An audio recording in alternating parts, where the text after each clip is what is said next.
গাজায় ইসরায়েলের বর্বর আগ্রাসন, নারী শিশুদের হত্যা এবং মানবতার বিরুদ্ধে চলমান অপরাধের প্রতিবাদে নাটোরের সিংড়ায় ইসরায়েলি প্রতিমন্ত্রী বেনিয়ামিন নেতানিয়াহু ও মার্কিন প্রেসিডেন্ট ডোনাল্ড ট্রাম্পের কুশপুত্তলিকা দাহ করা হয়েছে।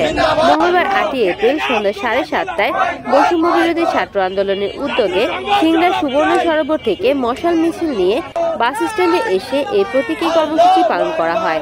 এ সময় উপস্থিত ছিলেন বৈষম্য বিরোধী ছাত্র আন্দোলনের সজীব, মেহেদি, সোহেল, সাব্বির, ওমর ফারুক, ফারদিন সহ আরো অনেকে।